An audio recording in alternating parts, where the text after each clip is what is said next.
Well, thank you for letting me be a part today. Um, I don't look at myself as anything special at all. I'm just doing God's work.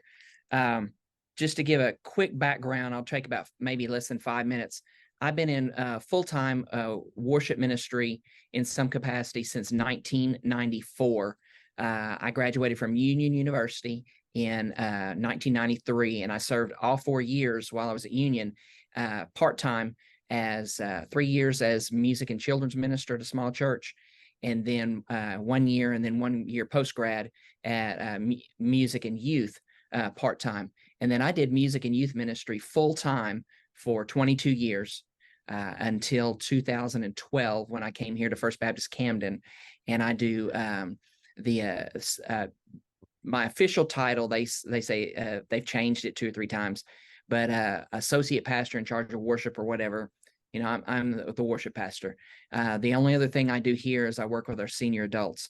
But one of the things that I began to see early on working with youth was that there was such a drop off of kids that were leaving church when they graduate from high school. And my goal as both a music minister and a youth minister was to try and keep them plugged in. A couple of books that I just want to share with you and plug if you haven't read them. One of them is by Alex and Brett Harris. I don't know if you can see it or not here, but it's called Do Hard Things. And one of the things I'm going to write these up on the board. Okay. And I can send info later on who wrote that. He talked about youth in leadership, and some of the things I just wrote down a few notes. He talked about folks like George Washington, who was a lieutenant colonel at age 22, David Farragut, who was a Civil War boat captain at like age 13, Clara Barton, who was teaching students and a nurse at age 17. And he talked about the fact that the word teenager was not even existent until a Reader's Digest article in 1941. So you were either a child or you were an adult. So that's where all of this started with me. Was I looked at it and I said, I'm going to set a high standard for my students, because unfortunately a lot of Southern Baptist churches, they kind of look at their students, especially in the past, of, yeah, it's great whenever you go to camp and come share with us and do little things here or there, but you're better seen and not heard in worship services. I even had a pastor that I wanted to use some of our teens to teach them how to use our sound and our video and things like that. Now, this was late 90s, early 2000s. And he basically set a line and told me, under 21 can't work in our tech team at all. And I was like, who's better suited to work tech, 13-year-olds or 50-year-olds? And, I'm 53. But I would bet that most of our 13 and 14-year-olds are much more tech savvy than I am, and I do that stuff all the time. But they, he talked about, in that book, he talked a lot about those things, and those impacted me.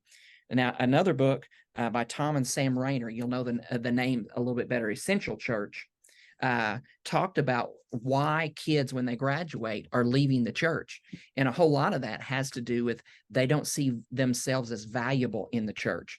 And so I began with students teaching, trying to teach them and use them to show them they are essential now. They're not the church of the future. They're the church of today. And so I started using instrumentalists from the high school band. And then as my daughter, I have a 25-year-old who is a music teacher, elementary music teacher. She has both a flute education and vocal degrees from Union University. My son is 21, a junior at MTSU, Middle Tennessee State University, and plays in the Band of Blue as a first trumpet. And both of them, whenever they got old enough, I began to teach them, especially my son. My son can do just about anything I can do, short of he's not as comfortable leading worship. And he doesn't play guitar. I play guitar, but he can run all the sound, all the video. He can do video editing, all that stuff. And I plugged him in there. I used students in the church that I served in Waterloo, Illinois, which is up by St. Louis. We got to the point, I was there for 8 years. And we got to the point where about 80% of the students that were there stayed plugged into church. whenever they went off to college. Now that's not to say, ooh, look at me, pat my back. It was God working through them. And I was just blessed to be a vessel to be used there. While I was there, I started using some children here and there. Obviously, you know, we can use children's choir and let them lead worship on occasion. I started with some of the stuff that Ray Jones was using at Community Baptist in San Antonio, published through Prism Music, started using some of their music to lead worship with our children's choir and our adult choir. But when I came here to First Baptist Camden, they had some unique circumstances. And, you know, obviously, with the COVID years, those things kind of helped move that in a direction. But I've been here for, I'll celebrate 12 years at Camden, serving here next week. And in fact, next Wednesday will be my 12-year anniversary. And I started using children as vocalists up on the stage. One of the things that I saw about children, youth, adults, senior adults, anyway, we've got a pretty good children's choir program, got some great leaders that work with them, and they do a lot of things. But they will, I lost my picture, but hopefully you can still see me. Oh, I see what's going on. I'm gonna come back to that, I believe. And but anyway, we use them on Wednesday nights to help lead once a month.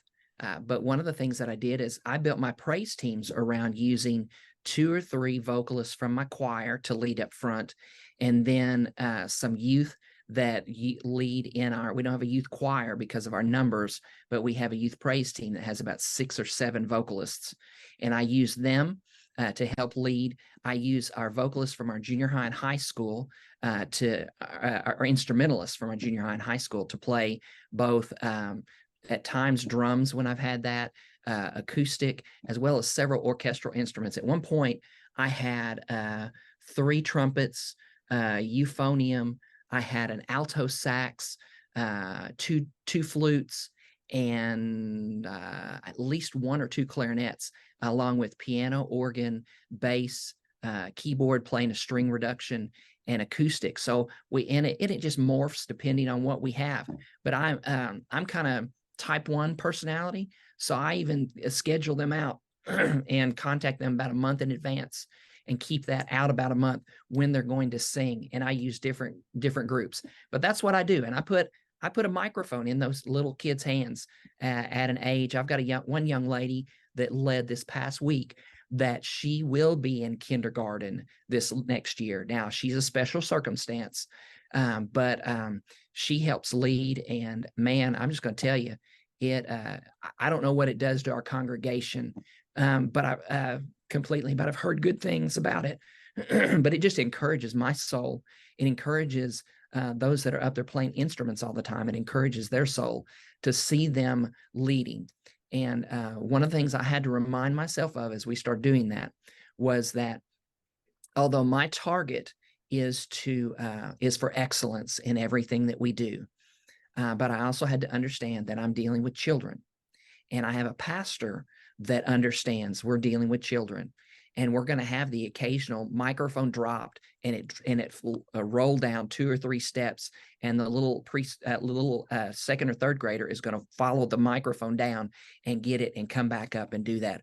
Or like the one young lady I was talking about that will be in kindergarten, I looked over and I'm playing my guitar and we're leading a song, and she's just singing her heart out, and all of a sudden she just starts counting on her hand, 1, 2, 3, and then right back into singing again. And he understands that those things are going to happen. But it's instilling that worship is not some little cute thing that when I'm a preschooler, I get up there and I sing and I wave at mommy and daddy, and that's cute. And when I sing with children's choir, you know, mommy and daddy are videotaping me and seeing that. We teach them in our kids' choir that when you lead worship, we are not singing to our congregation. We're singing to an almighty God, and we're singing to an audience of one. And my kids' choir leadership are fantastic at teaching that. And my wife is the leader, so you know I have an in with them a little bit. But I, you know, whatever I've asked them to do, they've taught the kids that. We even teach them a hymn a month and they learn the first verse and a chorus of a hymn every single month. So even though we have a blended service, and I would say blended, leaning a little more the contemporary side, they are learning hymns of the faith as well.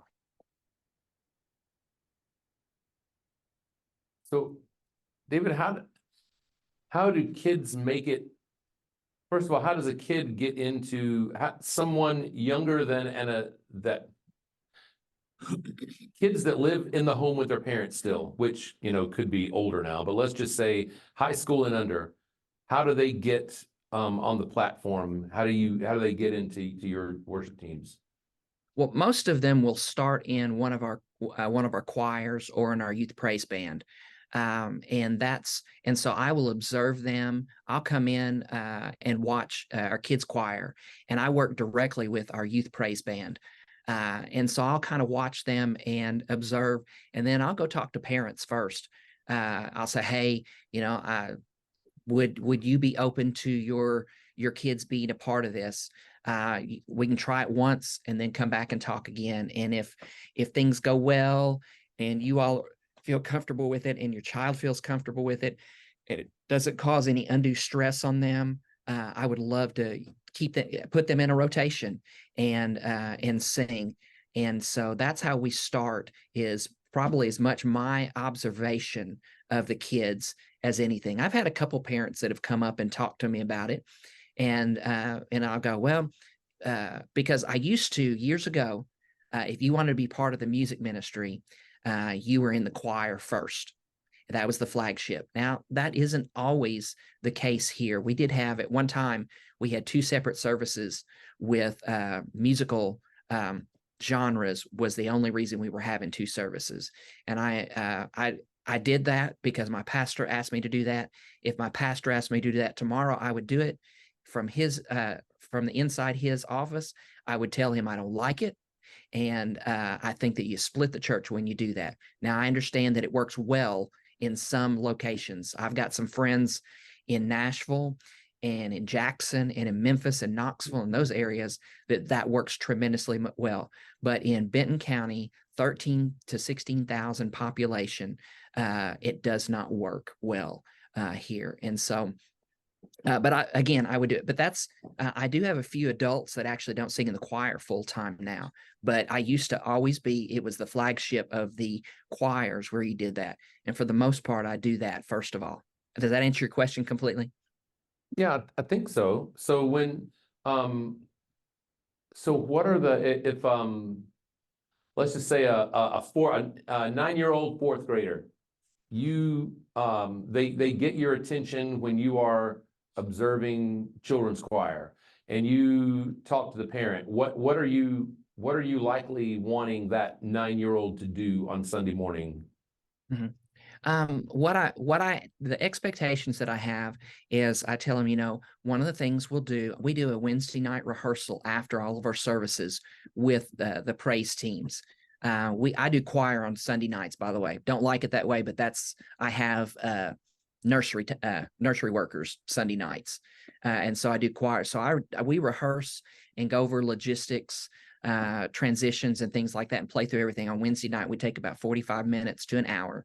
And so I tell the parents, I need them to be there at rehearsal, to listen to the songs and know the songs beforehand, because I don't use Planning Center because of the cost, by the way, guys. And I think that Planning Center is great. But I put demos of the songs, and I pay the royalties for however many people are going to listen to them. Always stay legal, please. And I have those online for those folks they can download and listen to them, or they can just listen to them online it's an old style program. It's box.com. It was before Dropbox. And so I'll tell the parents, they need to listen to the songs and be familiar with them. They need to be able to be at rehearsal then on Wednesday night. And then on Sunday mornings, we do a sound check with our sound guy, usually about 45 minutes before the service starts. We take about 20 minutes. And so they need to be at all those times on time. And especially youth, because most children don't have their own phones. I let the parents know anytime I communicate with their youth kids, and obviously the kids who don't have phones, I'll include the parents in those texts because I'll usually communicate with them that way and go, hey, just as a reminder, usually on Thursday or Friday the week before, just as a reminder, don't forget your student, your child is leading worship this next week. We have rehearsal on Wednesday night at this time. Is that still good? Occasionally there'll be a conflict, but that's what I lay out the expectation. And then if everything works well, what I do is they'll sing about once every 6 weeks or so, because I've got enough folks that and children and youth that they'll sing about once every 6 weeks in our services. So if we visited First Baptist Camden and we're sitting out in the congregation and we look up at the platform, what are the different types of people and ensembles what do we see people doing? Who all's up there with you? Right. Most of the time, our choir is going to be behind me, and I have 34 enrolled in our choir. Wow. You'll have on the stage, piano and organ will be on each side, and then I have a keyboardist that sits in front of the choir I've got a modesty rail there. When I have a drummer, I'll have a drummer there as well, and we use electric drums to control volume. Then in front of the modesty rail, right in front of the piano and organ, you're gonna have your bass player and acoustic player. Unless I'm the one playing, then I'm in the middle, and then you'll have 4 to 6 vocalists there, and our youth and adult vocalists use in-ear monitors for themselves. And so you'll see them in front of me. No, they'll use a backstage screen for their vocal words. Okay. And then of course, we've got screens that are above for the congregation to use. So will kids be only on your front line, or will they be in your choir also? Currently we're only doing kids on the front line. Because of our kids choir, and because we'll bring them in and sing with our adults. And usually if I use our kids choir, they'll usually stand on the steps in front of the pulpit with their own mic, own monitoring.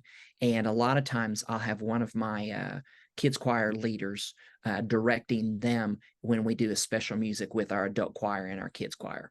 I will occasionally, though, step out in the aisle and direct both. Like we do a special service on Palm Sunday, and it's about 40 minutes worth of music, including congregational and choir specials. And our kids choir with our adults are going to lead to open the service, and I will direct them from the aisle that week, but that week only. Well, do you have any youth that sing in your choir? I do have youth that sing in the choir because we have a youth ensemble rather than a youth choir. I've got, let me think, currently 1, 2, 3. I've got about 3 to 4 youth that sing in the adult choir, and that will fluctuate.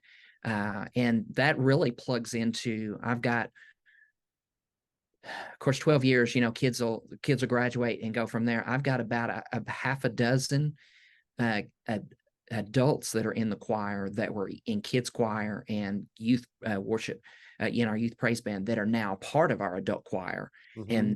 And they sang as youth with the choir. Mm.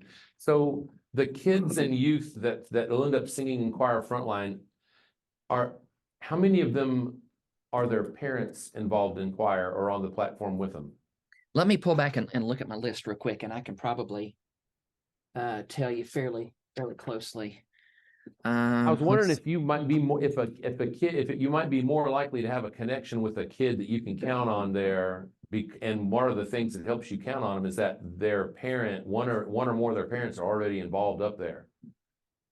As I'm looking, to be honest, a greater percentage of them are not involved. I have some.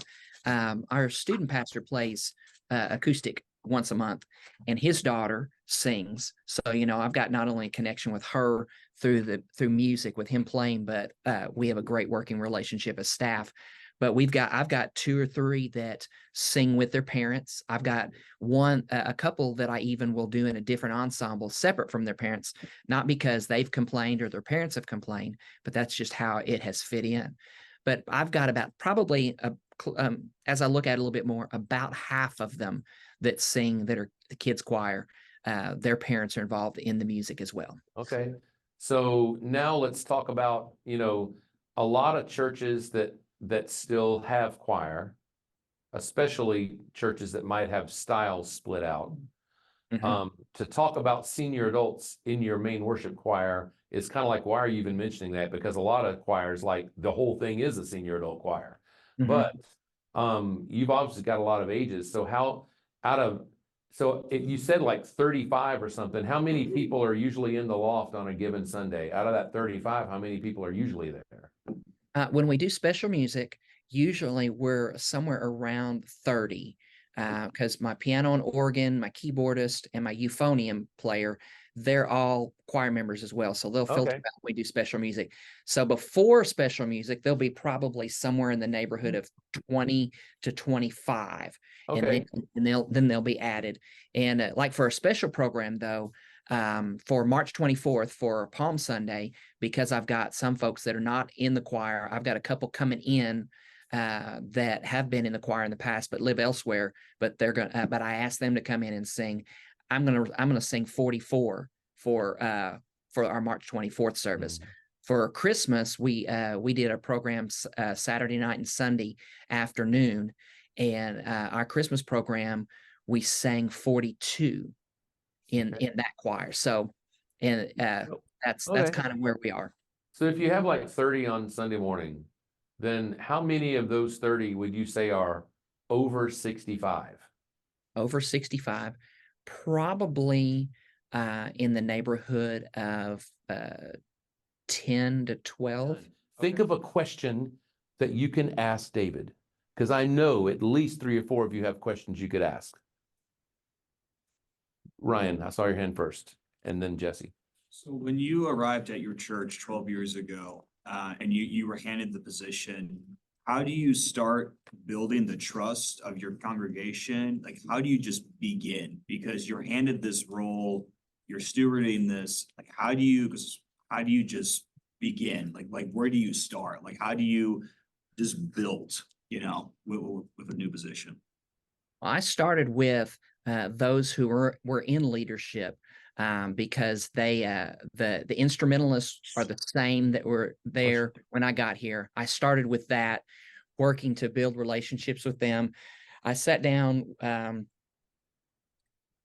because this church has been predominantly known as a Southern gospel church for a lot of years. And one of the things, the pastor that brought me in, one of the things he said, I want us to enlarge our scope of music. And I want us to be able to be a church that can sing wide varieties, both congregationally and with our choir. So I started with our instrumentalists and our choir just to build a trust with them to go, hey, I'm going to communicate with you as much as I possibly can. I'm going to let you know what's going on. Whenever I make any major changes, I would send a message to 3 or 4 or 5 choir members that I saw were leaders there and my instrumentalists, and ask their opinion about some things. Hey, what do you think about this? Because they knew the congregation and they knew the people better than I do. And they still do, even with the 12 years that I've been here. There's some people now that we've seen that have come in because they're newer to the congregation. I probably know them better, but those folks have been here a lot of years and they've known the ups and downs and they've known the different ministries. And so I started there. And as they saw, and one of the things that I was able to gain trust with, we went through two pastors that left under duress, and in the scope of my job description, I become the head staff person. And the first one, we probably lost about 40 or 50 people because of that.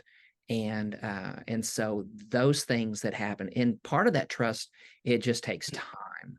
And you're going to have that person. I've got the guy that has a music degree, and for 30 years off and on, he served as their interim music minister. And then the 5 years before I came, he was full-time with the church. And I've still got that guy out there who for 8 years was my biggest critic. Go to McDonald's, sit down with the senior adults and just complain about the music ministry here. So, understanding that, while I'm here and until God moves me, I'm going to be here and I'm going to be 100% invested. And, I've had a couple of conversations with that gentleman, for example, and now he's one of my biggest fans. I go on Tuesdays and play guitar at the Senior Adult Center, and just kind of use my my ear training to play the 3 chords of every song that they choose to sing, and then sing something and do that. And that 3.5 years ago was what changed his attitude about me. And now he goes around and he tells people, I mean, because there was a time he told couples, yeah, if you want traditional music, you need to go elsewhere, not here. And he was a member here telling him that. And now he's one of my biggest fans because of that.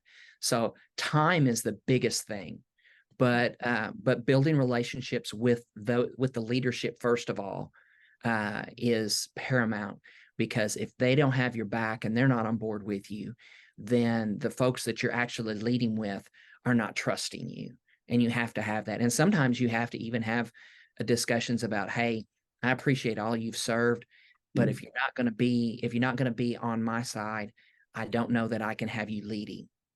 And in a church this size, you better have know that your pastor has your back completely, or you may be the one leaving and they're staying because they've been here. And I haven't had to do that here, but I had to do it at another church, and it was very difficult. And I wouldn't advise anybody to go through that stress unless you absolutely have to. So I suspect that your church is made up primarily, probably 75 to 80% of about 10 families that have intermarried and extra generations and stuff like that, right? That's probably 10 to 12 mostly families extended out. Yeah. So yeah. In the last 3 years, we've had a lot of people from California, Colorado, Washington, and Oregon that have moved to Tennessee because they're tired of whatever political stuff is going on around them. And they wanted someplace that the cost of living was less, and they wanted more country living than urban living. And, they've come in, and, those folks, there's a fresh energy with those folks coming in. But yeah, there are a lot of folks that are interrelated. I would say probably half the church within about 10 or 12 families, I would guess. Okay, Jesse. Okay. Anybody else? Yep, Jeremy. How strict are you about rehearsal attendance, especially from your more talented players? I ask them unless now. Let me think about this for a second, so I'm completely accurate. I do not adhere to the absolute you've got to be at rehearsal, because I know that life happens. But what I ask them to do is, unless there's something significant, that they're at rehearsal. And if they can't be at rehearsal, unless it's a surprise thing that happens suddenly, that they let me know at least a day in advance before there. And usually I know by the Sunday before, and I will communicate with them. All right, after rehearsal, I'll communicate back with them if I know they're going to be there Sunday. Hey, here are a couple of things you need to look at vocally, instrumentally, because these were things that we had bumps in the road as we were rehearsing. That way, Sunday morning, because I told them, I said, Sunday morning, you're just going to have to hit the ground running and be ready to go. We can't on Sunday morning in 20 minutes go through something 3 or 4 times. If we need to go through the transition from one song to the next twice, yeah, we can do that, but we can't go through everything. And what I did do, because for a while here, when I've got here, I did not have that Wednesday night rehearsal.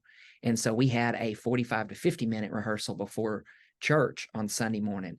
And I don't like that. But again, that was where I had to live at that point. And when I could get where we could have, usually I won't have more than about 1 or 2 people that are not there at rehearsal. Our youth guy, he's still meeting with the youth. So when he plays guitar, he's going to play this Sunday. I know he's not going to be there. But I also know that I hear him practicing in his office 3 doors down during the week. So I know he's going to know the music. And but I ask them to, unless there's an extreme situation, that they're there. And if they have to leave early, they have to leave early. That's fine too. But I want them to understand that practice is part of doing the best that you can, giving everything the excellence that it deserves, our God. Anybody else? Okay, let's show some appreciation for David for joining us. David, thank you so much.